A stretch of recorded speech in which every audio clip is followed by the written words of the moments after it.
Salut à tous, c'est Culture Chronique, j'espère que vous allez bien. Aujourd'hui, on va tester ensemble un smartphone à 500 €, le Xiaomi Mi Mix 3. Allez, c'est parti pour le test.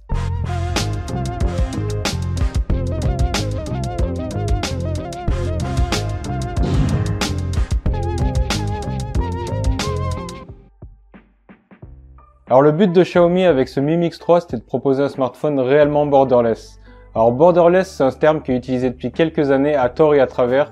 Donc dès qu'un smartphone il a des bordures un peu réduites, on dit qu'il est borderless, malgré le fait qu'il a un gros menton, une encoche, etc. Mais dans le cas de ce Mi Mix 3, le terme il est plutôt bien adapté. Alors bien sûr, pour chipoter un peu, il a des légères bordures sur les côtés et en haut, et un menton un tout petit peu plus large. Mais réellement, ce smartphone il est magnifique, il est vraiment super beau. Et donc on peut dire que de ce côté-là, Xiaomi a réussi son pari. Pour arriver à un tel résultat, il fallait déjà trouver où loger les capteurs photo. Et pour ça, chez Xiaomi, ils ont eu une idée assez simple et super astucieuse, c'est de faire un système avec un slide. Donc un peu comme sur certains téléphones portables du début des années 2000.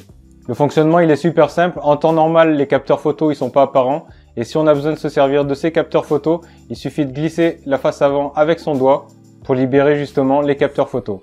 Donc la face avant, elle glisse sur la face arrière. Le système que Xiaomi a utilisé, donc c'est un système magnétique et ils annoncent une durée de vie de 300 000 slides au minimum. Donc il y a le temps de voir venir et en plus c'est pas un système qui va servir réellement souvent. Donc c'est vraiment que quand on va avoir besoin de faire un selfie par exemple, donc on slidera avec son pouce pour faire apparaître les capteurs avant. En plus de ça, quand on va faire coulisser le téléphone, il y a des petites lumières qui vont apparaître sur les côtés du smartphone, ainsi qu'un petit son.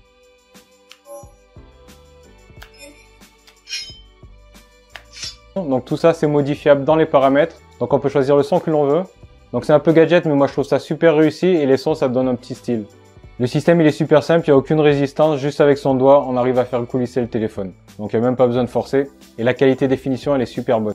Pour continuer sur la partie design, donc sur la tranche droite on a les habituelles touches de volume, haut et bas et le bouton de déverrouillage juste en dessous. Sur le côté gauche on a un logement pour carte nano SIM, donc on peut mettre deux cartes nano SIM. Par contre on ne pourra pas mettre de carte SD, c'est pas prévu pour. Et juste en dessous on a un bouton pour activer Google Assistant. Donc ça c'est plutôt cool, on n'est pas obligé d'utiliser l'assistant de Xiaomi. Mais moi perso, même l'assistant Google, je m'en sers pas énormément sur un smartphone. Sur la tranche inférieure, on a le port USB Type C.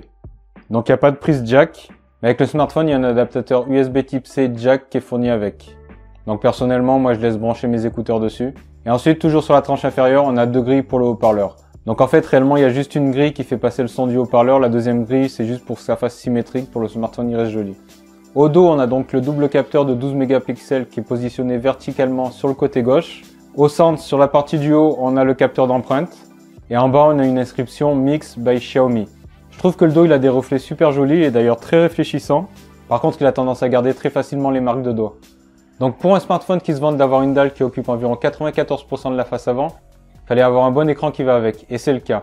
On est donc sur une dalle AMOLED Samsung de 18,5 neuvième en Full HD+, d'une définition de 2340 x 1080 pixels. Les noirs sont profonds, l'écran il est super lumineux, donc même en plein soleil il n'y a aucun souci de luminosité, et les couleurs sont très belles. Donc c'est un vrai régal de regarder des vidéos sur un tel écran, et c'est d'ailleurs le principal avantage de ce smartphone. Donc on a un grand écran avec un smartphone avec très peu de bordure et sans aucune encoche pour gêner la visibilité des vidéos. Donc pour regarder des films et des séries c'est vraiment top. De plus la luminosité et le contraste s'adaptent automatiquement, et puis même si on n'est pas satisfait des couleurs, on peut toujours aller dans les paramètres, et un plus petit cercle au milieu et donc on peut bouger le petit rond du milieu pour choisir les couleurs qui nous conviennent le plus. Mais quoi qu'il en soit, les couleurs sont très belles et l'écran est très réussi. Du côté des performances, le Mi Mix 3 est équipé du SoC Snapdragon 845 couplé à 6 Go de RAM et 128 Go de stockage. Donc c'est ce qu'il fallait étant donné qu'il n'y a pas de logement pour carte micro SD. Le Snapdragon 845 c'est le processeur haut de gamme de chez Qualcomm de l'année 2018, donc qui a équipé pas mal d'appareils haut de gamme et qui a déjà fait ses preuves. Donc toutes les applications et les jeux ils tourneront sans problème dans les réglages les plus hauts. D'ailleurs sur le benchmark Antutu, le Mi Mix 3 il fait environ 300 000 points et ça reste encore même à l'heure actuelle un des smartphones les plus puissants. Le Mi Mix 3 tourne sous MIUI 10.2 qui est un fork d'Android, ici en version 9 Pie. Contrairement à pas mal de constructeurs qui se contentent d'appliquer une surcouche à Android, Xiaomi a développé un OS à part entière qui est donc basé sur Android et qui s'appelle MIUI, en rajoutant quelques fonctionnalités qui sont absentes d'Android à la base. Au niveau de l'interface, ça ressemble beaucoup à iOS, mais on reste quand même sur un système Android, donc avec le Play Store et avec les applications Android. Donc on va dire que c'est une sorte de mix entre Android et iOS. Donc pour ceux qui ont un iPhone et qui souhaiteraient passer sur Android, je trouve que l'OS MIUI est un système qui permet de passer en douceur de l'un à l'autre. Donc comme sur iOS, il n'y a pas de tiroir d'application. Toutes les icônes d'application, elles sont directement posées sur le bureau. Bien sûr, si on le souhaite, on peut créer des sous-dossiers pour regrouper plusieurs applications, mais tout ça sur le bureau. Si on ne peut pas se passer de tiroir d'application, on peut toujours télécharger le Pocophone Launcher sur le Play Store. Donc c'est le lanceur du Xiaomi Pocophone F1 qui disposait lui d'un tiroir d'application. Donc ça reste du MIUI, mais avec un tiroir d'application pour simplifier. Sur le côté gauche de l'écran d'accueil, on a quelques raccourcis pour accéder rapidement à des applications et des widgets, donc pour créer des notes rapidement et pour accéder à son agenda, par exemple. Pour naviguer au sein de l'interface, donc on a deux choix. Soit on utilise les icônes classiques qui sont en bas de l'écran pour naviguer, soit on utilise des gestes et auquel cas les icônes elles disparaissent. Alors le système de navigation par geste, il ressemble beaucoup à celui qu'on a sur iOS. Si on glisse du bas vers le haut en relâchant, on va fermer une application. Si on glisse du bas vers le haut en maintenant appuyé, donc on va accéder au multitâche, donc pour voir les applications qui sont déjà ouvertes et pour fermer celles dont on n'a plus l'utilité. Et si on glisse du côté vers le centre, on va revenir en arrière. Donc personnellement, j'utilise la navigation par geste et on s'y fait super rapidement. Et ça permet d'éviter de masquer une partie de l'écran avec des icônes de navigation. On a aussi quelques fonctionnalités intéressantes sur MIUI. Par exemple, on peut se créer un deuxième espace qu'on peut protéger par un mot de passe ou par une empreinte pour avoir une deuxième configuration pour son smartphone. Donc s'il y a deux personnes qui utilisent le même smartphone, si on utilise à la fois son smartphone dans le privé et pour le travail, donc on peut créer deux espaces différents avec deux configurations d'applications différentes. On peut aussi cloner des applications sur un seul et même espace. Donc ça permet, si on a deux comptes sur des applications, d'avoir deux icônes différentes pour chaque compte et donc de ne pas avoir besoin de se déconnecter à chaque fois d'une application pour se reconnecter avec un autre compte. Et dernière chose que j'apprécie beaucoup avec MIUI, c'est que Xiaomi le met régulièrement à jour. Donc il y a certains smartphones de chez Xiaomi qui sont sortis il y a 5-6 ans et qui continuent à être mis à jour régulièrement. Donc sur ce Mi Mix 3, on a un double module arrière de 12 mégapixels avec un capteur ouvrant à f1.8 et un deuxième capteur ouvrant à f2.4. Donc c'est le même double module photo qui équipait déjà le Mi Mix 2S et le Mi 8. Malgré le fait que ce soit le même matériel, les photos elles sont meilleures qu'à l'époque parce que le logiciel il a été amélioré. Et ces améliorations elles ont aussi profité au Mi Mix 2S et au Mi 8. Dans des conditions de bonne luminosité, les photos elles seront excellentes. Les couleurs elles sont très belles. On a beaucoup de détails. Je me rappelle il y a de cela un peu plus d'un an, Xiaomi proposait des téléphones à des super bons prix dont le seul défaut était la partie photo. Les photos elles étaient pas mauvaises mais elles étaient juste moyennes. Et depuis un an donc Xiaomi sont largement mis au niveau des meilleurs. Pour le logiciel photo et vidéo de Xiaomi, donc on a plusieurs modes. Vidéo, photo, portrait, un mode nuit, un mode manuel qui permet de régler divers paramètres comme les ISO ou la vitesse d'obturation, un mode carré et un mode panorama. On a aussi le mode HDR qui je trouve améliore pas mal les photos et on a un mode intelligence artificielle. Ça par contre j'ai pas trouvé que c'était super abouti et que ça améliorait réellement les photos. Le Mi Mix 3 dispose d'un mode portrait très réussi sur les caméras arrière avec pas mal de réglages, notamment des options d'embellissement et de modification de l'éclairage. L'effet bokeh est très réussi et fait ressortir le sujet de la photo. Pour les photos en basse luminosité, j'ai trouvé le résultat intéressant.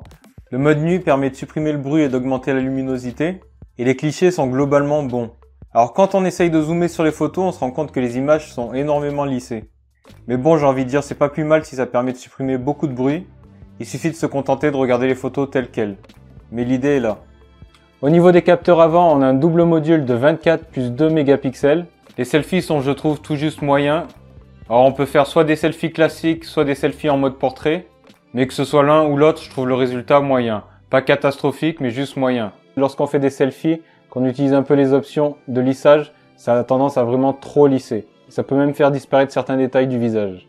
L'appareil il est capable de filmer en 4K à 60 fps. Dessus aussi on a un mode ralenti à 960 fps qui est très réussi. Le seul truc qui m'a déçu c'est la stabilisation. Pas qu'elle soit inexistante ou mauvaise, mais je trouve qu'elle n'en fait pas assez. Alors bien sûr elle atténue quand même les tremblements de la caméra mais ça aurait pu être un peu mieux.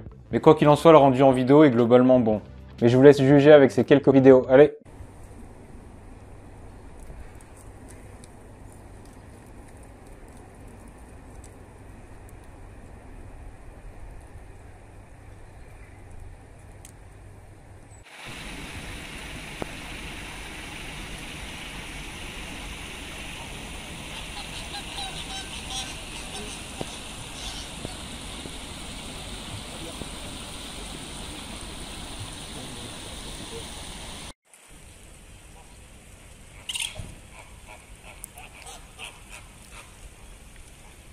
Alors malgré tout, ce système de slide, il a quand même quelques inconvénients. Le premier est que le smartphone, il est très lourd, il fait plus de 210 grammes. Les premières fois qu'on va le prendre en main, on va sentir directement le poids. Et après, on va finir par s'habituer assez rapidement. Maintenant, quand je le prends en main, je fais même plus gaffe qu'il est super lourd, le smartphone. Le deuxième inconvénient, c'est qu'il n'y a aucune protection ni contre la poussière, ni contre l'eau. Donc pour les plus maladroits, c'est un paramètre à prendre en compte. Moi, perso, j'ai jamais eu de problème de ce côté-là. Et en dernier, avec le système, il restait plus beaucoup de place pour y loger une batterie. Donc Xiaomi, ils ont mis une batterie seulement de 3200 mAh. Donc c'est pas énorme. Mais dans les faits, en fait, le smartphone, il tient au minimum une journée. Donc on le charge le matin avant de partir travailler ou avant de partir au lycée. Et à la fin de la journée, il restera encore un petit peu de batterie. Après, pour ceux qui s'en servent un peu moins, le smartphone, il peut durer environ 1 jour et demi maximum. Donc ça va être entre 1 jour et demi. Donc au final, c'est pas catastrophique et ça reste raisonnable. De plus, le smartphone, il a une charge super rapide, donc par son port USB Type C. Le Mi Mix 3, il se recharge en à peine plus d'1 heure. Et il est aussi compatible avec la recharge sans fil. Et cerise sur le gâteau, le chargeur sans fil est directement inclus dans la boîte. Donc c'est assez rare pour être signalé. C'est même la première fois que j'entends parler d'un constructeur qui fournit directement le chargeur sans fil. D'habitude, il faut l'acheter séparément. Donc là, ça sera fourni directement dans la boîte et ça fonctionne super bien. À côté de ça, dans la boîte, il y a aussi la coque qui est fournie. Les écouteurs, ils sont inclus aussi si on l'achète en France. L'adaptateur USB Type C, jack. Donc pour les écouteurs. Donc comme on avait déjà vu dans ma vidéo de déballage, il y a pas mal de choses à l'intérieur de la boîte. Et pour la partie audio, donc c'est pour moi ce qui est le moins bien réussi sur ce Mi Mix 3. Non pas que le son il soit mauvais, on a un simple haut-parleur, le son il est très bon, il est suffisamment fort, mais j'aurais aimé avoir un double haut-parleur. Alors bien sûr l'appareil il fait environ 500 €, il fallait bien faire des économies quelque part justement pour proposer un tel prix sur un tel appareil, et donc c'est sur la partie sonore que ça a été fait. Donc le son il reste quand même bon, faut pas exagérer, mais ça aurait été pas mal d'avoir un double haut-parleur. Surtout que c'est rare chez Xiaomi. Je note quand même un petit défaut, c'est lorsqu'on prend le téléphone à l'horizontale et qu'on regarde par exemple une vidéo, des fois on a tendance à boucher le son. Donc avec ses doigts, des fois on a tendance à cacher la grille du haut-parleur. Donc il va falloir prendre l'habitude de bien positionner ses doigts. En conclusion, je dirais que le Xiaomi Mi Mix 3 est un appareil très réussi, qui malgré un système avec un slide a l'air très solide et est plutôt bien fini. Sa principale qualité, bien sûr, c'est son écran qui est magnifique et qui plaira à coup sûr aux amateurs de vidéo. Mais d'autres aspects sont pas en reste aussi, comme la partie photo et vidéo. Malgré cela, l'appareil a quand même quelques défauts, dont son poids et le fait qu'il n'a pas de protection contre la poussière et contre l'eau. Mais pour un prix de 500 €, ça reste un appareil qui dispose d'un bon rapport qualité-prix, comme d'habitude chez Xiaomi. Donc voilà, on arrive à la fin de cette vidéo, j'espère qu'elle vous aura plu. Si vous n'êtes toujours pas abonné, n'hésitez pas à vous abonner, donc il y a une petite icône en bas pour vous abonner. Je vous le redis à chaque fois, mais ça aide grandement mes vidéos, n'hésitez pas à mettre un petit pouce bleu. Puis surtout, allez faire un tour sur mon blog culturechronique.fr, sur mon Facebook, sur mon Twitter. Sur ce, je vous dis à une prochaine pour une prochaine vidéo. Ciao ciao!